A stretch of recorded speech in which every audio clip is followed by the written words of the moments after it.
Hello friends, മല്ലൂട്ടിപ്സ് and തോട്ട്സിൻ്റെ പുതിയ വീഡിയോയിലേക്ക് സ്വാഗതം. റേഷൻ കടയിലെ ഓണക്കിറ്റ് വിതരണവുമായി ബന്ധപ്പെട്ട വിശദ വിവരങ്ങളാണ് ഇന്നത്തെ വീഡിയോയിൽ ഉൾപ്പെടുത്തിയിരിക്കുന്നത്. വീഡിയോ ലൈക്ക് ചെയ്ത് കാണുന്നതിനൊപ്പം നിങ്ങൾ ഈ ചാനൽ ആദ്യമായാണ് കാണുന്നതെങ്കിൽ ദയവായി സബ്സ്ക്രൈബ് ചെയ്ത് സപ്പോർട്ട് ചെയ്യുക. മാത്രമല്ല അതോടൊപ്പമുള്ള ബെല്ലൈക്കൺ കൂടി എനേബിൾ ചെയ്യുകയാണെങ്കിൽ ഞങ്ങൾ അപ്ലോഡ് ചെയ്യുന്ന ഇൻഫോർമേറ്റീവായ എല്ലാ വീഡിയോസിൻ്റെയും നോട്ടിഫിക്കേഷൻ നിങ്ങൾക്ക് ലഭിക്കുന്നതാണ്. അപ്പോൾ നമുക്ക് വീഡിയോയിലേക്ക് പോകാം. ഓണത്തിനുള്ള സൗജന്യ കിറ്റ് വിതരണത്തിനായി സംസ്ഥാനം സജ്ജമാണെന്ന് നേരത്തെ തന്നെ വിവരങ്ങൾ പുറത്തു വന്നിരുന്നു. ഇപ്പോഴിതാ സൗജന്യ ഓണക്കിറ്റിന് പിന്നാലെ എല്ലാ റേഷൻ കാർഡ് ഉടമകൾക്കും 10 കിലോ അരിയും പഞ്ചസാരയും വിതരണം നടത്തുമെന്ന് അറിയിച്ചിരിക്കുകയാണ് ഭക്ഷ്യവകുപ്പ്.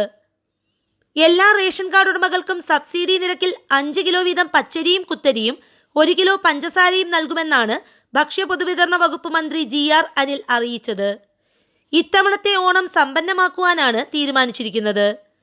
14 ഇനം സാധനങ്ങളടങ്ങിയ സൗജന്യ ഓണക്കിറ്റ് ഓഗസ്റ്റ് 10 മുതൽ വിതരണം ചെയ്യാനുള്ള ഒരുക്കങ്ങൾ നടത്തിവരികയാണ്. കശുവണ്ടി പരിപ്പ്, ഏലക്ക, നെയ്യ്, തുണിസഞ്ചി ഉൾപ്പെടെയാണ് 14 ഇനങ്ങൾ. ഈ വീഡിയോ നിങ്ങൾക്ക് ഉപകാരപ്രദമായെന്ന് കരുതുന്നു. മറ്റൊരു ഇൻഫോർമേറ്റീവായ വീഡിയോയുമായി വീണ്ടും കാണാം.